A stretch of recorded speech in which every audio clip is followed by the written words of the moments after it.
Olá, tudo bem? Agora são 9 horas e 4 minutinhos e eu vou começar esse Sala Debate com uma pergunta. Você sabe desde quando as mulheres podem votar no nosso país? Até 1932, as mulheres não podiam escolher seus candidatos e, obviamente, muito menos participar dos pleitos. Esse é um dos direitos que foram conseguidos depois de anos de manifestações, debates e também rompimentos com o tradicional. Aproveitando que acabamos de comemorar o Dia Internacional da Mulher, o Sala Debate de hoje vai fazer um passeio histórico pelas lutas femininas por direitos iguais a partir do começo do século XX. Ainda existem muitas pessoas que, entre tantos pontos, desconhecem as origens dos movimentos feministas, as personagens importantes para o avanço da mulher na história, os debates sobre inclusão racial e até a igualdade e oportunidades no mercado de trabalho. Atualmente, as mulheres são maioria no nosso país. De acordo com o IBGE, mais de 51% da população brasileira, algo em torno de 100 milhões de pessoas, são do sexo feminino. 3 delas estão aqui no estúdio e têm experiências de vida e atuações em campos diferentes, mas com um fator em comum: as lutas por direitos iguais. Eu vou aproveitar para fazer uma provocação que faz parte de uma das centenas de textos da professora Nelma Guiar que eu li e que é uma das nossas 3 entrevistadas. Qual é o papel ou quais são os papéis da mulher no século XXI? Nós iremos discutir, claro, esses papéis e entender como que chegamos a eles. Para isso, nós trouxemos a atriz e cantora Zezé Mota, a professora da Universidade Federal do Rio de Janeiro, crítica de cultura, escritora e editora Heloísa Buarque de Holanda, e a professora, socióloga e também provocadora Nelma Figueiredo Aguiar. Sejam muito bem-vindas, tá? E você que está aí do outro lado, participe com a gente. Tem 2 maneiras de entrar em contato. @Canal Futura é o nosso Twitter. E o nosso Facebook é super fácil, Canal Futura Oficial. Então, essa pergunta que eu vou abrir o programa, quais são os papéis da mulher no século XXI, também é feita para você, tá bom? Estou esperando o seu recado. Muito obrigado, professora, pela sua vinda. Seja bem-vinda, obrigado. Zé, obrigado. Professora Nelma, obrigado por ter aceito o nosso convite. E antes de fazer essa pergunta para você, Heloísa, eu vou chamar um VT, vou chamar uma reportagem que conta alguns pontos importantes e algumas personagens marcantes do século XX. Vamos ver. No começo do século XX, o Rio de Janeiro, então capital do Brasil, assistia diversos jornais e revistas a ensinarem as mulheres como serem boas donas de casa e responsáveis pela moral do lar. Essa visão era endossada pela Constituição de 1916, que, por exemplo, exigia que a mulher assumisse a condição de companheira do marido nos encargos de família. Nessa mesma época, o pensamento patriarcal foi sendo enfrentado em diversos campos. A cultura, a política e até a religião foram palcos de manifestações feministas em prol de direitos iguais. Em 1922, o ano da Semana de Arte Moderna, a pintora Georgina de Albuquerque reverteu a tradição expondo esse quadro. A mulher se tornava a líder de um encontro político. A cena só se tornou realidade 10 anos depois, quando as mulheres finalmente puderam votar. A bióloga Berta Lutz é considerada um dos grandes expoentes dessa conquista. A primeira política eleita e que tomou posse foi a deputada Carlota Pereira de Queiroz, pelo estado de São Paulo. Direto de seu terreiro perto do Campo de Santana, no Rio de Janeiro, Tia Ciata era grande responsável pela luta contra o preconceito racial e também religioso. Para algumas estudiosas, a presença feminina na Segunda Guerra Mundial foi importante para que a imagem tradicional da mulher fosse alterada. Em 1949, poucos anos depois do fim do conflito, a escritora francesa Simone de Beauvoir lançou esse livro, um dos embriões para o movimento feminista das décadas de 1960 e 1970. Durante esse período, em vários países do mundo, as mulheres intensificaram os debates sobre seus papéis na sociedade. Você vê, tem muitas personagens, também tem muitos fatos históricos. Nós iremos atravessá-los durante todo esse programa, mas eu não esqueci a pergunta e quero começar com ela. Qual é o papel, ou quais são os papéis da mulher no século XXI, Heloísa? Olha, são muitos os papéis da mulher no século XX. Eu acho que o século XXI é o século da mulher. Porque depois das lutas do século XX, a gente consolidou um lugar É claro que eu acho que a gente deve continuar feminista porque as coisas não estão resolvidas. A gente tem briga de salário, a engenharia doméstica é totalmente perversa para a mulher, quer dizer, divisão de trabalho, ela é perversa. Então, tem muita coisa ainda para conquistar, não é, digo, mas a mulher apareceu no século XX. Ainda mais pensando no seu trabalho, que une a periferia, que une as mulheres, esses desafios são mais abrangentes. São mais abrangentes, mas eu acho que eu vou responder, somos três, né? Então, eu vou responder da minha área de trabalho, que é a análise de cultura. Eu acho que o papel da mulher no século XXI vai ser, na minha área, do meu ponto de vista, uma das, é o direito de interpretar, que a gente tem que conquistar. Porque é uma leitura de mundo, quer dizer, você vê desde os estudos feministas dos anos 80, um início de releitura de Freud, de Marx, de todos os eixos grandes do pensamento. Então, a mulher começa a reler essa epistemologia ocidental toda e produzir uma nova voz, um novo olhar, uma nova leitura. Então, eu acho que esse direito de interpretar vai ser o mais exercido pela mulher no século XXI. Eu tenho a impressão que isso vai ser uma coisa que vai marcar o século XXI. E não só a mulher e as minorias. Acho que o grande fenômeno do século XXI são as minorias que aparecem agora com lugar marcado. Zezé, 8 de março, comemorando o Dia Internacional da Mulher, ainda é preciso se comemorar um dia? Ah, sim, é preciso. Por quê? Porque, na verdade, passa a ser um dia de reflexão de o quanto, até onde nós avançamos, o quanta luta ainda temos pela frente, quais são as desigualdades, né, de gênero. Em quais pontos a gente está conseguindo refletir e em quais pontos a gente definitivamente, a nossa sociedade, não está conseguindo enxergar? Nós ainda temos muita luta pela frente, Tiago, né?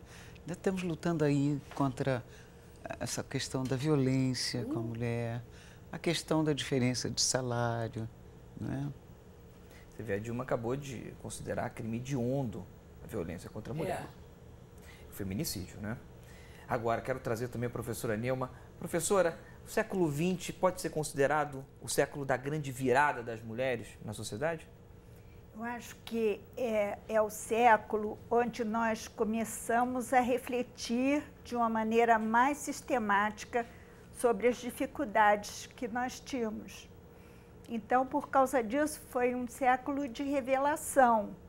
Nós começamos a procurar instrumentos para analisar a condição de vida das mulheres na sociedade.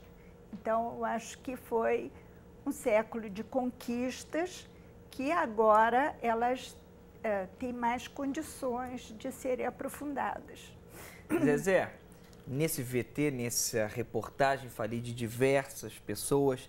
Quero trazer duas que sei que você conhece bem. Uma não entrou, infelizmente, nessa reportagem e outra está presente. Tia Ciata, representando uma grande liberdade. Ai, meu sonho interpretar Tia Ciata, sabia?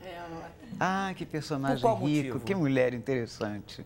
Por qual motivo? Porque ela foi uma precursora aí dessa luta contra o preconceito. Era uma grande anfitriã, ela é uma agregadora, né? E festeira, e, enfim. E tem a música que você personagem domina muito rico, né? A segunda que eu ia falar, que eu infelizmente não coloquei nessa reportagem, mas lembro agora, é Chiquinha Gonzaga, que Sem pode ser dúvida. considerado talvez um ponto de grande partida para as discussões da Sem mulher na dúvida. música. Queria que você comentasse Chiquinha sobre a Chiquinha. estava muito além do tempo dela, né? Ela era muito reprimida pelo pai, depois foi reprimida pelo marido, mas ela ela não abriu mão do sonho dela, que era a música, né? E conseguiu e lutou muito pelos direitos autorais, enfim.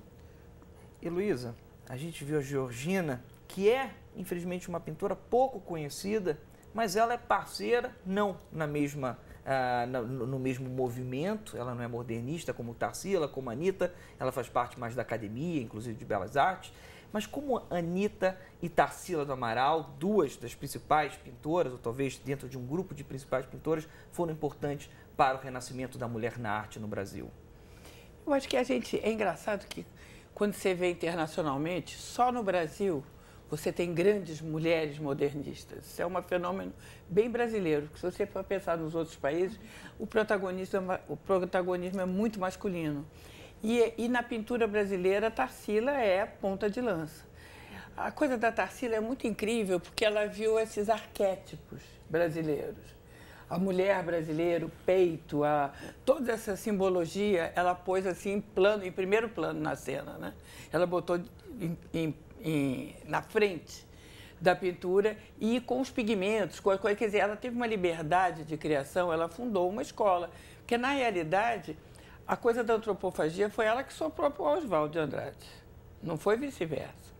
Então a antropofagia foi ela que foi para Paris, teve esse insight e começou a trabalhar o antropófago nas telas dele, né? A Mulher Negra, que é uma tela absurdamente incrível, e muita coisa política também, muita coisa de popular importante, a Fábrica. Então, ela tematizou a modernidade como talvez nenhum outro pintor tenha.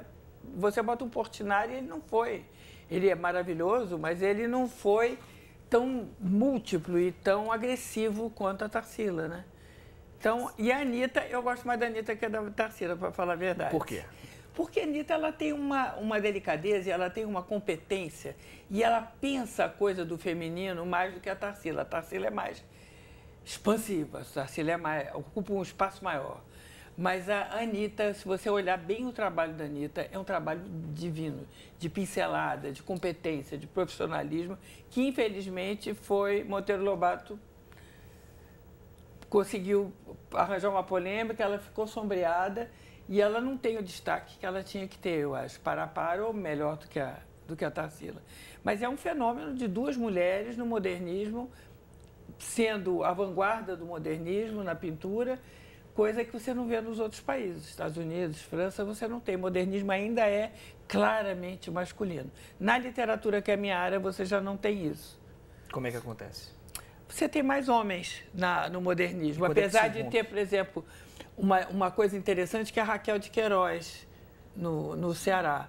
A Raquel era uma matriarca. Eu fiz, aliás, um trabalho com ela sobre as matriarcas nordestinas, que são essas mulheres valentes, porque no Nordeste o que acontece é o seguinte: os maridos, nessa época da colonização, os maridos, século XIX, né?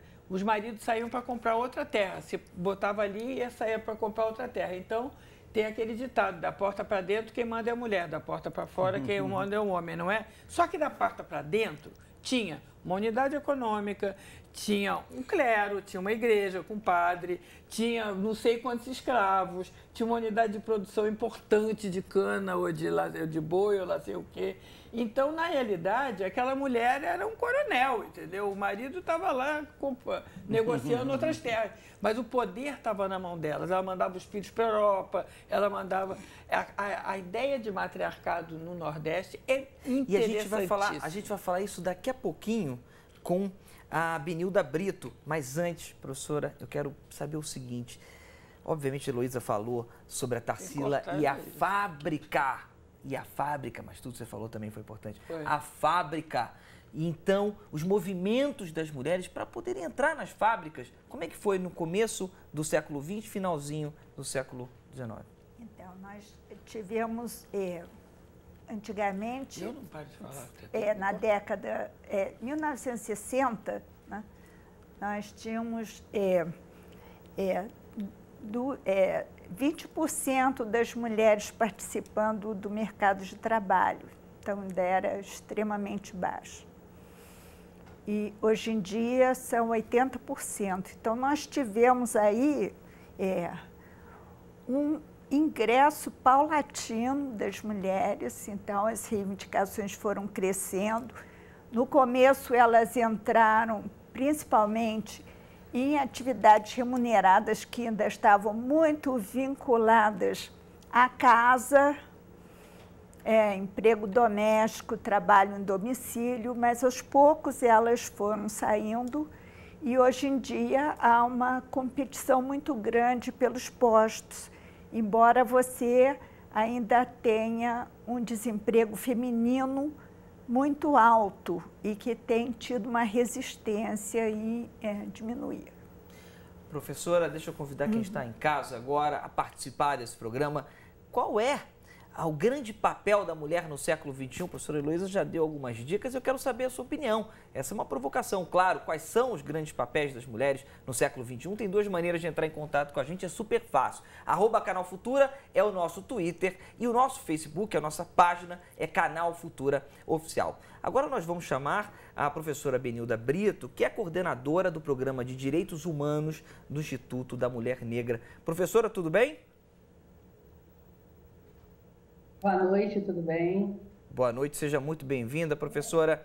Eu quero pegar toda a sua experiência com a militância da mulher negra no Brasil para saber uma comparação do começo do século XX para hoje. Como é que é a atuação dela na sociedade? Então, inicialmente eu quero agradecer o convite. Eu acho que o Canal Futura está de parabéns de trazer esse debate. Obrigado. Para nós, e as companheiras estão participando aí do debate aí no estúdio. Muito prazer nós estarmos juntas. Para nós, mulheres negras, essa data é uma data importantíssima fazer esse debate no dia de hoje, porque nós estamos no meio de duas datas mundialmente conhecidas, que é o 8 de março, o Dia Internacional da Mulher, mas o dia 21 de março, para a gente também é uma data muito importante, que é o Dia Internacional contra a Discriminação Racial.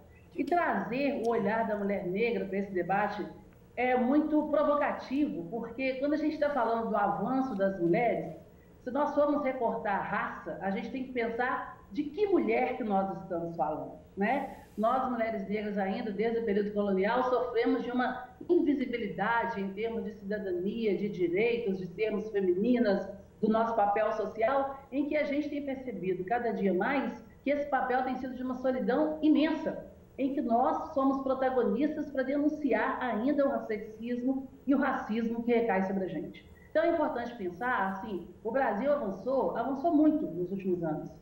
Para a gente, essa história é muito recente. A abolição aconteceu em 1888, nós temos 100 e poucos anos da abolição. Mas em 1991, as mulheres negras ainda eram proibidas de votar, o povo negro era proibido de votar, não tinha direito à primeira Constituição Federal brasileira após a abolição. Mas eu quero chamar a atenção, principalmente, Thiago, esse VT que você trouxe aí, com várias mulheres interessantes, e trouxe Tia Ciata, que para a gente é um ícone também da luta e resistência negra, porque Tia Ciata, ainda naquele período que era proibido o toque, o tambor, era perseguido toda a manifestação cultural do povo negro, Tia Ciata, embora morasse no Rio de Janeiro, era uma negra baiana. E conseguiu garantir na casa dele, ela era uma negra baiana, Tia Ciata era da Bahia, e ela conseguiu garantir na casa dela, no Rio de Janeiro, onde ela morou muitos anos, a manifestação cultural, religiosa do povo negro, né? Então, na sala, ela tinha os instrumentos de sopro, que era permitido, de corda. No meio, ela era uma grande babalorixá, e por isso ela jogava búzios. E no quintal, no fundo de quintal, acontecia o samba do batuque. Então, Tia Ciata, para nós, povo negro, ela é uma grande representação da nossa resistência. Mas, para além de Tia Ciata, eu quero falar da invisibilidade e tantas outras, né? Ano passado foi o centenário de Carolina de Jesus, uma grande intelectual, escritora negra, conhecida em vários países, o Brasil não fala nada, né? Nós estamos aí com uma escritora contemporânea, Ana Maria Gonçalves, negra. Nós temos também Lélia Gonzalez, que foi uma grande intelectual negra. Eu quero chamar a atenção, Conceição Evaristo e tantas outras, para a gente perceber a invisibilidade que o brasileiro, o Estado brasileiro, a sociedade brasileira ainda trata como diz respeito a nós, mulheres negras. Então, esse mito da democracia racial que impera no Brasil, que vem dizer que nós somos todos iguais, mascara a condição de violência e desigualdade em que nós, mulheres negras, ainda estamos submetidas secularmente. Professora Benilda, quero trazer essas suas provocações aqui para dentro do estúdio e peço que você fique na linha com a gente, tá bom? Estamos aí, estamos conversando. Deixa eu explicar, a gente está com um pequeno delay, enfim, obviamente, um problema de comunicação de acordo com a internet. Peço desculpa, mas a gente vai continuar falando com a professora Benilda, tá? Zé, gostaria que você comentasse com a professora Benilda. Pois é, eu gostei muito dela ter lembrado de Lélia Gonzalez, né? Tia Ciata já tinha sido citada, Lélia Gonzalez foi minha guru, nossa, me abriu um horizonte enorme para o mundo. E da Carolina Maria de Jesus, que é uma coisa absurda.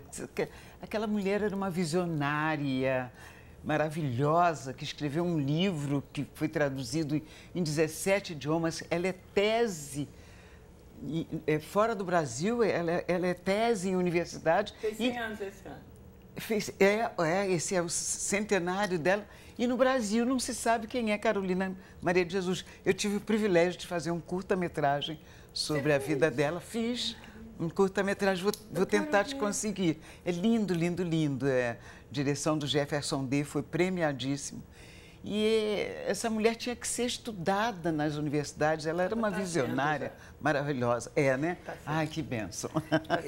Heloísa, a gente viu na reportagem também que os jornais, enfim, os periódicos do começo do século, eles tinham até formas, condutas para que a mulher fosse uma boa dona de casa. Quando é que a literatura, ela definitivamente rompe com essa ideia? Olha, tem um DNA de violência na mulher que os homens têm que tomar cuidado. Pelo seguinte, se você pegar a literatura do século XIX, dos folhetins do século XIX, tinha muita revista feminina. No século XIX tem várias pessoas que são especialistas nisso, feministas. São milhares de... A imprensa feminina, ela era muito grande, são revistas. Se você for ler os contos, você vai ver que tem contos góticos. Contos góticos são aqueles, por exemplo, uma mulher dorme, ela conta seu sonho. Ela é muito gentil de dia e tal, mas ela conta seu sonho. Seu sonho é dela matando os filhos. Isso está em todas as coisas do... Então, tem essa coisa da revolta contra o papel. Obviamente, esse sonho não é uma revolta contra o filho, é uma revolta contra o papel, contra a obrigação de não matar os filhos, né, digamos. Então, essa literatura gótica do século XIX, ela é inacreditável. Corre junto com essa dona de casa aí, mas essa dona de casa é uma coisa de pós-guerra, né, para vender lata, como é que se diz aquilo? O alimento enlatado, para vender geladeira, para vender... Então, você tem muita construção disso. E antes também tinha, né, uma certa reclusão, tá? Mas, se você for ler no inconsciente das mulheres, na produção de literatura das mulheres, a barra é pesada. Deixa eu voltar para a professora Benilda Brito, que é coordenadora do Programa de Direitos Humanos do Instituto da Mulher Negra. Professora, sei que você tem um trabalho muito grande em relação a coronelismo, enfim, toda essa imposição que as mulheres sofrem. Como é que está essa realidade? Nós estamos atravessando aí, acho que esse debate é importante, eu quero repetir que nós estamos fazendo, porque o mito da democracia racial, ele conseguiu mascarar durante muito tempo essa desigualdade e o que complicou também a relação do movimento de mulheres negras com o movimento feminista. Então, enquanto o movimento feminista, não que o movimento de mulheres negras não seja um movimento negro feminista, mas é que o nosso feminismo negro, ele traz para a gente outras bandeiras de lutas que o movimento feminista ainda não conseguiu abraçar. E esse é um debate que a gente tem que fazer e que permeia essa discussão política há muito tempo.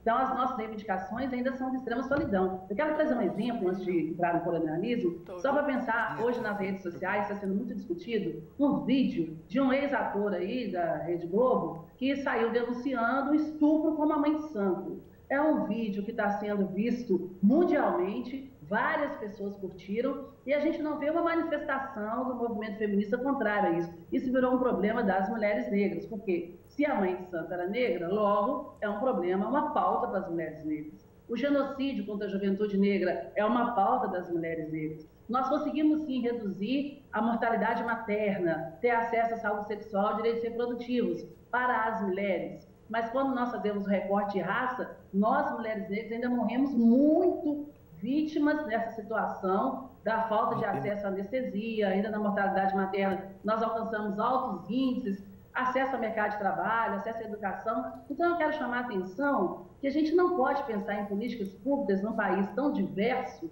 sem trazer para a pauta essas outras mulheres, ditas minorias, que somos nós negras, as indígenas, enfim, mas eu digo sempre das mulheres negras, nós somos a grande maioria da população e que sofremos de uma invisibilidade imensa. O que eu quero chamar a atenção é que esse 8 de março, como tantos outros, ainda está na nossa pauta de reivindicação o reconhecimento da necessidade da nossa cidadania. É por isso que contra o coronelismo, contra a lesbofobia, contra o racismo e a violência, nós, mulheres negras, estamos organizando nacionalmente uma marcha contra tudo isso e chamando atenção para o que a gente está chamando de bem viver.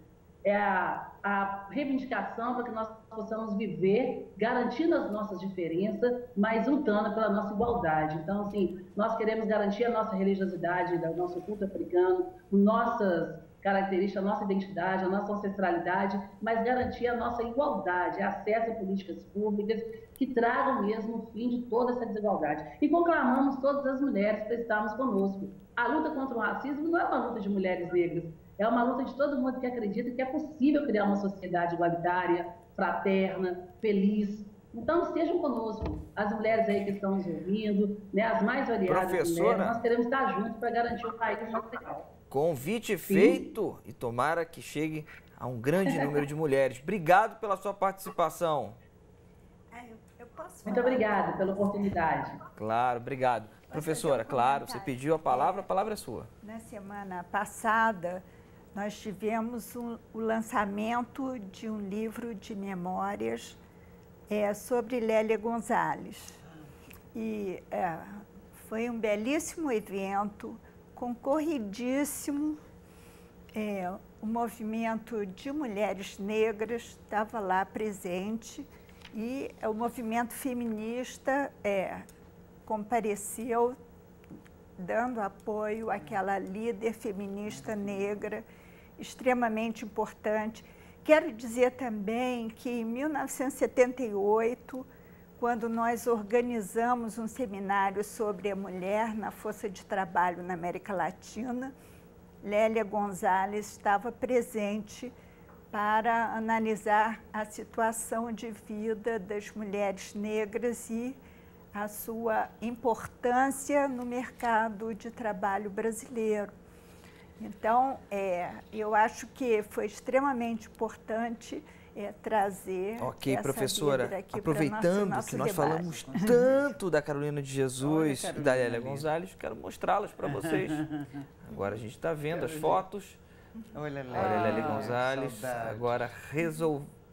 Pode voltar um pouquinho para a Carolina? Não, já foi. Tá. Lélia Só foi minha passar mais uma professora vez de pela cultura Carolina para a negra. gente ver com mais mesmo? calma. Foi muito minha amiga. Ótimo. E agora a gente vai passar pela Minha Lélia. amiga também. Viajamos para Vou Nigéria. para o intervalo rapidinho e depois a gente vai falar das mulheres na política. A gente vai pedir para que a Zé Mota conte um pouco sobre histórias que ela enfrentou no racismo e eu quero sua participação. Quais são os papéis da mulher no século XXI? Tem duas maneiras de entrar em contato com a gente e é super fácil. Vai, @Canal Futura é o nosso Twitter e a nossa página no Facebook é Canal Futura Oficial. Um minutinho, a gente volta já já.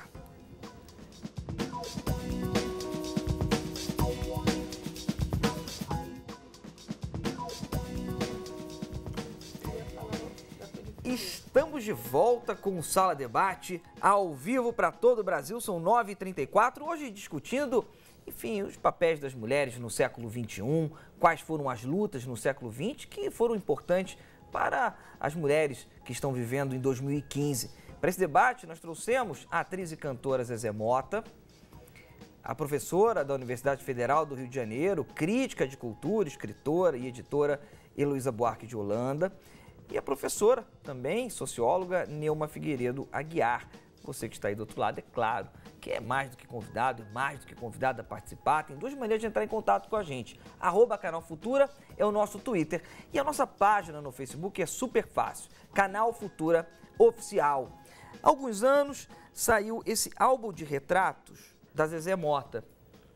Foca aqui, por favor. Foi feito pelo Walter Carvalho. Então, o que eu fiz?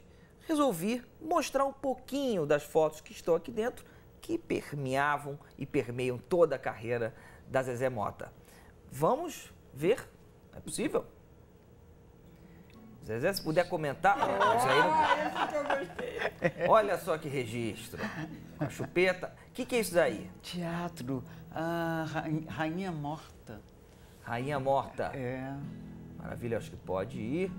Olha que foto Chica. bárbara. Chica, essa daí é Chica, emblemática, 1976. Exato. Cacá dirigindo, Cacá Diegues dirigindo. Se puder ficar um pouquinho nessa, Já passou. E essa daqui, qual é? Chica. Essa também é Chica. Eu tô sem óculos. Estamos em 76 ainda.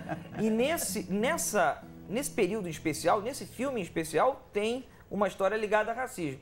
E aqui tem deixa eu, quem eu tô vendo ali? Tem o Walter, claro, tem Giovanna Gold, tem também El Que Maravilha, enfim, uma turma da pesada aí.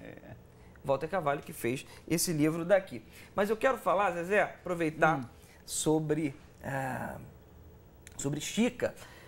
Enfim, lendo diversas críticas, vejo que você foi demais atacada quando você fez essa protagonista. O que aconteceu? Bom, assim que eu passei no teste, saiu assim numa revista. Quem ganhou o papel de Chica da Silva foi uma negra feia, porém exuberante. Aí eu olhava a foto e falava, mas estou me achando tão bonita aqui. Depois teve uns radicais, você sabe que todo movimento tem uns radicais, né? Uns radicais aí, de alguns movimentos, inclusive do movimento negro, que eram contra o filme, porque dizia que se explorava muito a coisa da sensualidade, da sexualidade, aquela coisa toda. Teve gente que chamou até o filme de Abacaxica, enfim, uma loucura. E aí eu e Cacá participávamos muito de debates sobre isso, até que o Cacá chegou e começou a dizer assim, olha, essa é a minha Chica da Silva, faça a sua, né? O personagem está aí. Agora, tem uma outra história sua ligada ao racismo que é importante pontuar.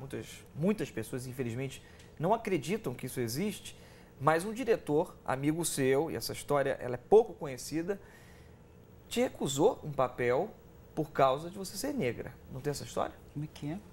Teve um diretor, você falou isso numa entrevista em 82 para a revista Manchete, ou seja, eu procurei mesmo, que um diretor seu acabou recusando, porque eles não estavam contratando atores e atrizes negras. Até bom para você falar se é verdade ou não. Não é. Eu me lembro, assim, é porque a gente começa fazendo teatro, depois a gente descobre que tem que fazer um pouco de tudo. Comercial, televisão, cinema, tudo, né? E aí eu sou da época da fotonovela. E um dia eu liguei para um amigo meu e falei, olha só, me põe aí numa fotonovela para eu ganhar mais um troco. E ele falou, desculpe, Zezé, eu não estou autorizada a contratar atores negros para fotonovela. Você vê. Porfírio, ele hoje em dia, ele até está lá em Brasília, político. Ele trabalhava numa revista aí que tinha fotonovela. Quero aproveitar esse gancho da Zezé e trazer a periferia para dentro desse debate. Como é que esse tema, como é que esse racismo se desenvolve? É o fenômeno do século XXI. Acho que é por isso até que eu falei da coisa de interpretar. Eu tenho um projeto chamado Universidade das Quebradas. Já era do século XX ou não? A periferia? Não, XXI. A periferia, a visibilidade que ela teve, porque sempre teve cultura da periferia, sim. Isso não é mas essa visibilidade, novidade, mas ganhou essa uma quebra de paradigma. 93 para cá. Há 20 anos que eu estou estudando isso muito mesmo. E o papel da mulher, nós fizemos um trabalho grande com mulheres na periferia, a Cláudia Ferreira e eu. A Cláudia fotografou e eu entrevistei. Foi uma coisa inacreditável, realmente, a quantidade de poder que essas mulheres na periferia têm. Eu acho que mulheres na periferia geralmente têm mais poder do que na classe média, porque, pelo mesmo motivo das matriarcas, os maridos vão embora. E elas viram chefes de família, arrimo de família. Então, você tem essa coisa de poder mesmo. E essas mulheres, a gente entrevistou Tati Quebra-Barraco, entrevistou Mãe de Santo, entrevistou, quem mais? A Chupetinha, que tem lá no Vidigal, que tem um restaurante. Enfim, a gente entrevistou todas as mulheres protagonistas da periferia do Rio de Janeiro. Muitas, todas não, mas muitas. E que moram na periferia, né?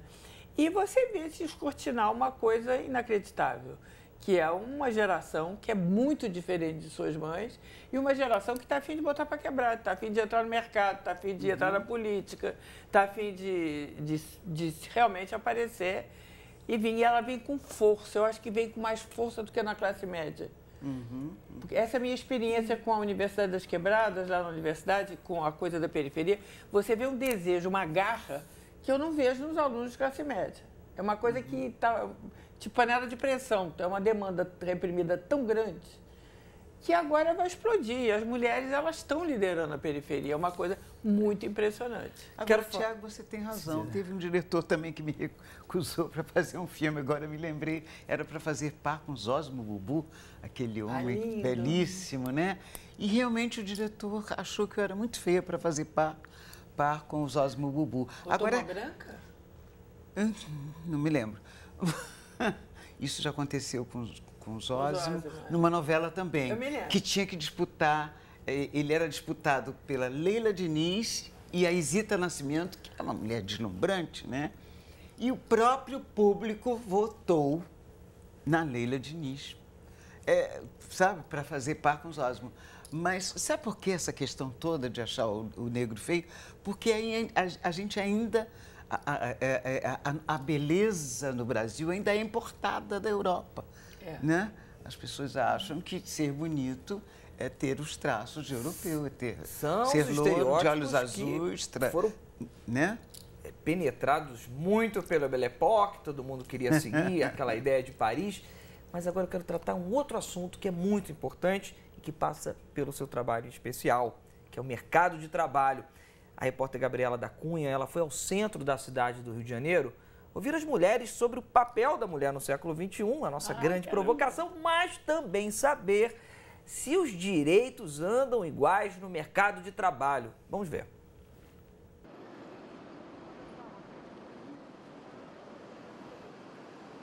Na sua opinião, quais são as principais barreiras no mercado de trabalho envolvendo as mulheres? Ainda rola um preconceito sobre a competência da mulher comparada com os homens e isso deveria ser quebrado, né? Porque hoje em dia, inclusive, a gente está provando que as mulheres estão tomando papéis mais importantes na sociedade, estão ocupando mais cargos de juízes, promotores, enfim, né, de diretoria e o salário não acompanha, né, com exceção no concurso público, né, mas em outros casos o salário não acompanha, não é compatível, porque ainda existe esse preconceito.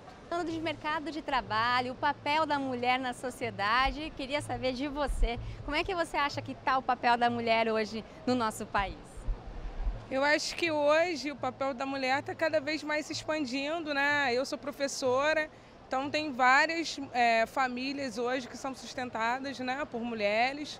Tem vários alunos que nem conhecem o pai ou sabem até que o pai existe, mas na verdade quem sustenta essa criança são as mulheres, né? Seja às vezes mães, às vezes não são nem mães, são avós, tias, e a mulher está aí sustentando a família.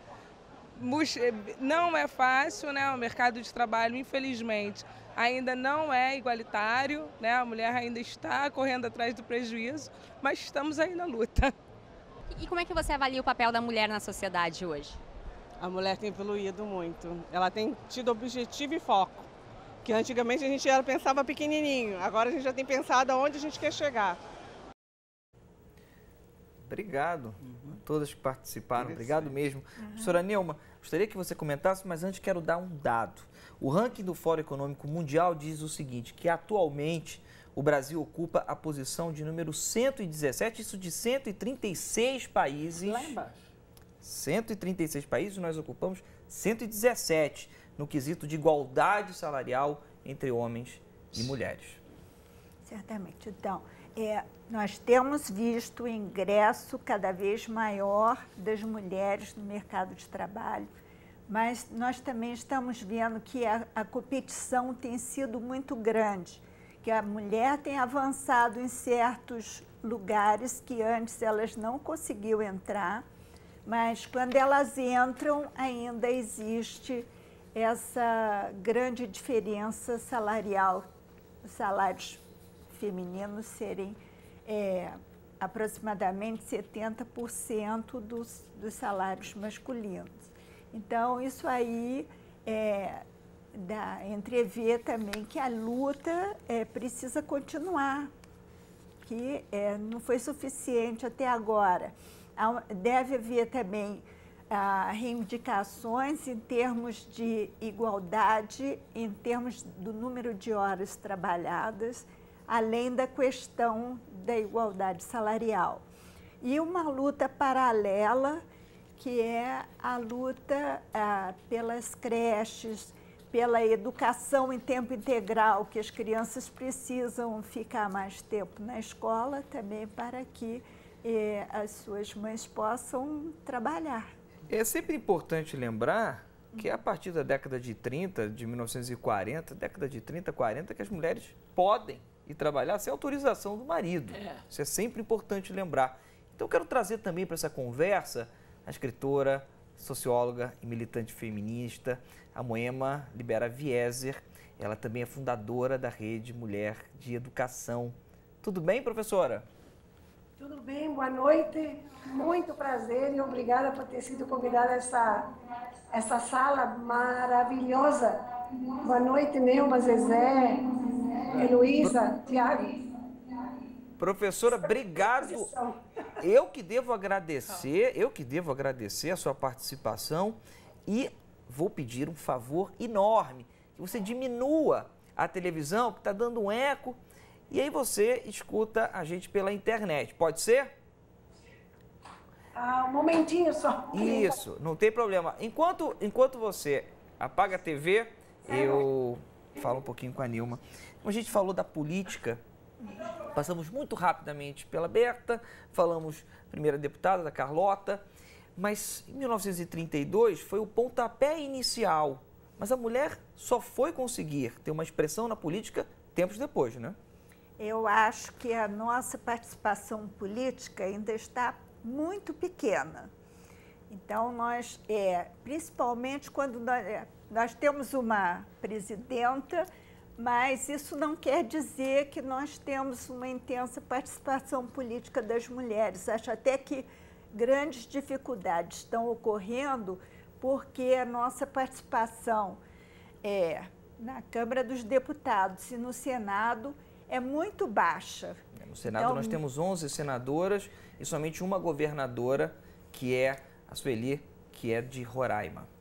Então, isso é uma participação ínfima, quer dizer, nós devíamos tirar mais vantagem do fato que nós somos eleitoras e termos uma boa representação política, o que não acontece agora. Então, essa é uma dificuldade que nós temos. Vou juntar o seu comentário com o da professora Heloísa e trazer a Moema de novo, que agora já apagou a TV. Moema, Heloísa, recentemente a Heloísa falou que a periferia, as mulheres, elas estão com muita força política, elas estão querendo entrar na política. A professora Nilma agora falou que realmente a gente precisa mais de mulheres na política e contou até uma realidade. Só temos 11 senadoras, só temos uma governadora, apesar de termos uma presidenta da República. Como é que você vê a mulher na política depois de 82 anos que elas definitivamente puderam, ou melhor, que vocês definitivamente puderam votar? Eu vejo, como diz a Neuma, que nós estamos ainda dando passos muito pequenos, né? E não é porque as mulheres não querem.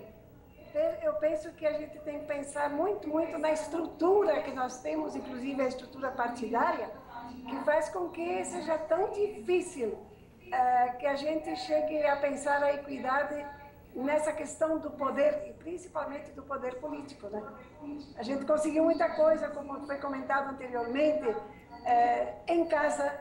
Eu acho que em expressões como na literatura, nas artes, em espaços públicos de trabalho, mas nessa questão da partilha do poder, junto com a partilha do saber, a gente precisa conseguir que os homens também entendam do que se trata e do que nós queremos, nós mulheres, que não é diminuir o valor dos homens, mas é partilhar para melhorar tudo que nós temos que melhorar nesse país e no mundo, porque não é só aqui também, né? Como é que os homens podem participar dos movimentos feministas?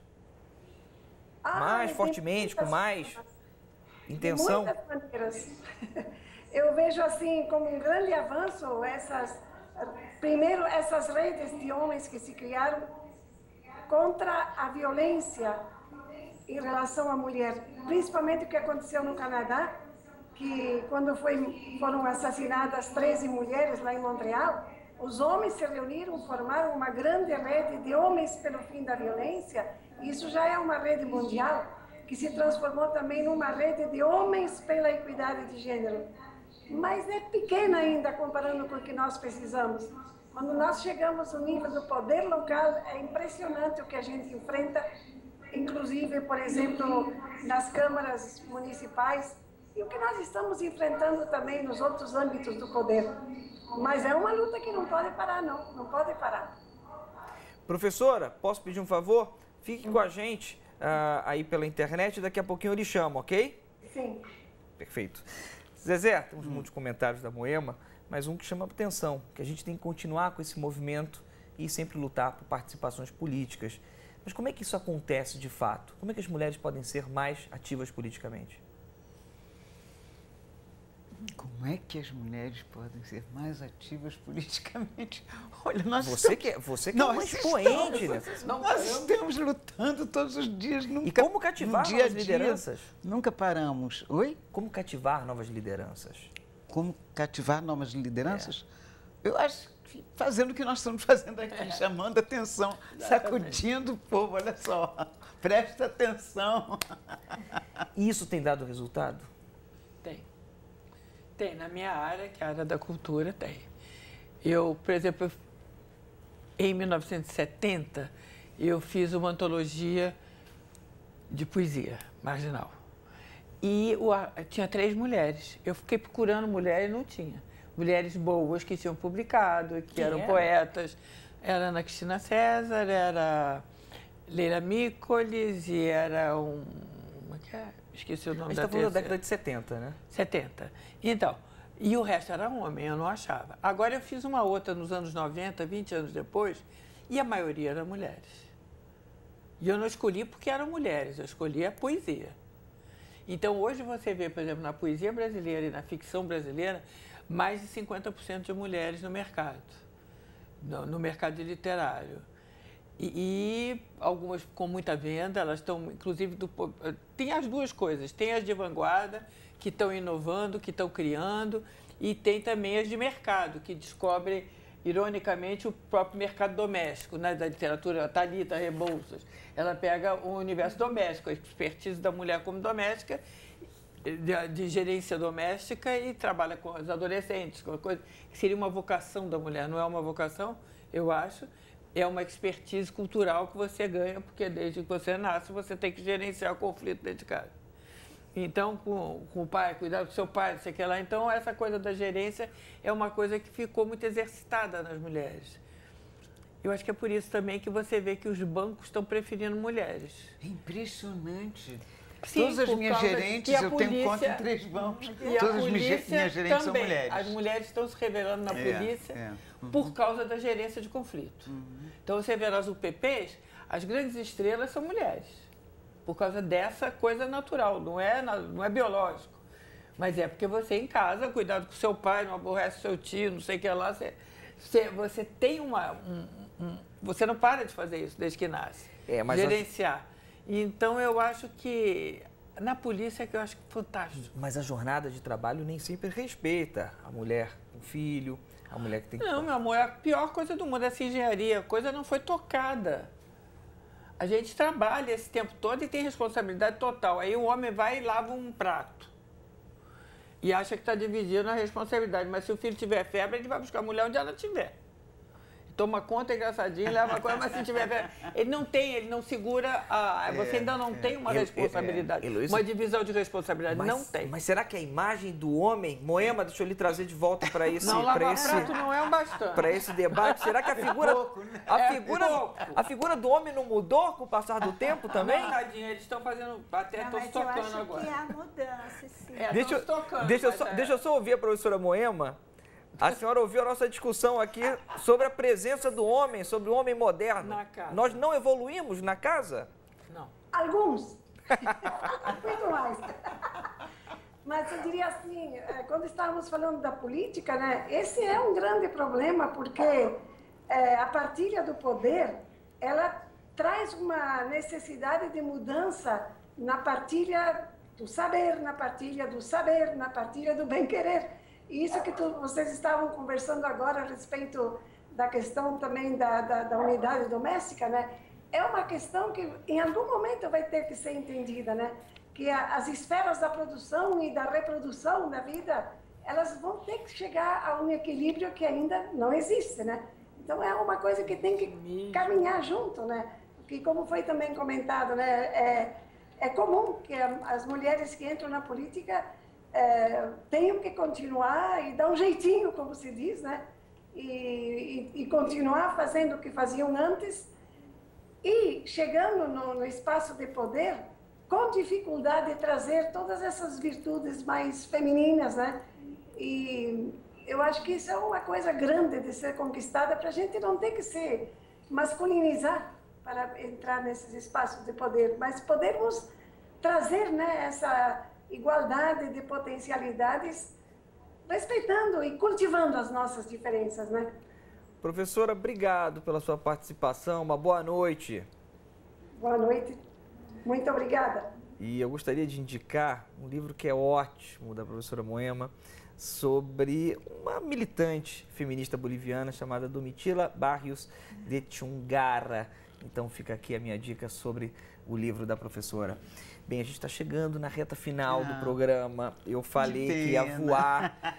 Então, agora peço aquelas palavrinhas finais. Professora, quero aproveitar também seu conhecimento para falar sobre a virada na Segunda Guerra Mundial e, se puder, também de uma forma sucinta, eu sei que é super difícil, sobre o movimento de 68. Ou seja, a Segunda Guerra de 68, eu sei que eu estou pedindo muito, mas é rapidinho.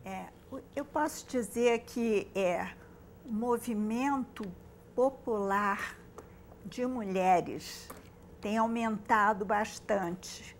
E isso se vê tanto em relação a mulheres negras quanto às mulheres de periferia e, principalmente, eu acho que o movimento de mulheres trabalhadoras. Existe um movimento muito intenso, houve até uma reunião no ano passado em Minas Gerais, em Sarzedo, com 4.000 participantes no movimento de mulheres em luta. Então, são mulheres trabalhadoras que têm como moto principal a luta contra a violência em relação às mulheres. Inclusive, elas têm atuado muito em relação ao transporte público, tentando chamar atenção para a violência que as mulheres trabalhadoras sofrem na vida cotidiana. Então, eu acredito muito nesses movimentos novos. Tem esse movimento Mulheres pela Paz também, que é maravilhoso, né? Também, movimento de Mulheres pela Paz. Então, eu acho que há novos movimentos surgindo com intensa participação. Obrigado pela sua participação. Aproveitando que você falou de mulheres no trabalho, trabalhando muito, quero falar da sua peça, Zezé. Que agora que está estreando, fala um pouquinho. Pois é, rapaz. Eu tinha que estar lá ensaiando, mas tudo bem, valeu a pena. A gente está de quinta-feira a domingo, Baden-Powell, aqui no Rio de Janeiro. Teatro Baden-Powell está lá estreando uma peça sobre a vida do Paulo da Portela, né, o fundador dessa escola maravilhosa e que é uma figura que também vale a pena conhecer a história dele. Vale a pena. Um grande compositor, um grande articulador. E você sabe quanto é que está o preço? Está R$50, de quinta a sábado às 20 horas, no domingo às 19 horas. E tem um elenco maravilhoso, é um musical, claro, né? Porque o Paulo da Portela era compositor. E tem um elenco maravilhoso, está lá o Wilson Rabelo, Cridemar, Mutala, Carla Gomes, tem muita Cris gente de Paula, bacana. Eu faço a mãe do Paulo da Portela, Thiago Justino, a direção é de Aduni Bento e a supervisão de Rubem Lima Júnior. Depois de todo esse elenco maravilhoso, obrigado pela sua vinda. Se sinta sempre em casa aqui no canal Futura. Obrigado. Heloísa, obrigado por você ter vindo. Palavras finais, considerações finais. Sim, palavras finais é difícil. Digamos que são iniciais. A gente passou um programa tão animado para no final você falar isso. Não, é porque... eu acho que é para frente que a gente tem que olhar.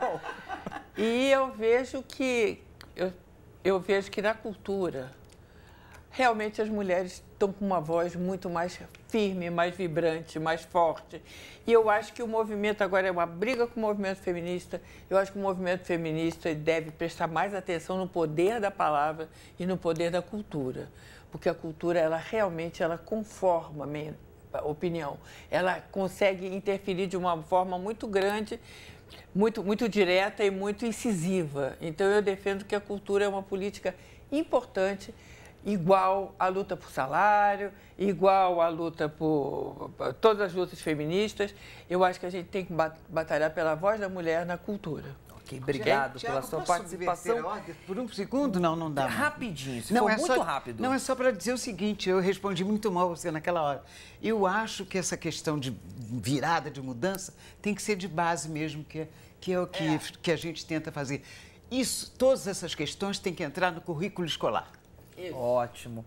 Obrigado. Obrigado pela participação. É sempre bom a gente discutir e cada vez mais sobre os movimentos das mulheres, ok? Obrigado mais uma vez a vocês três. Obrigado a você que está aí do outro lado por ter participado, nos acompanhado. Um grande beijo a todas as mulheres. Tchau, tchau.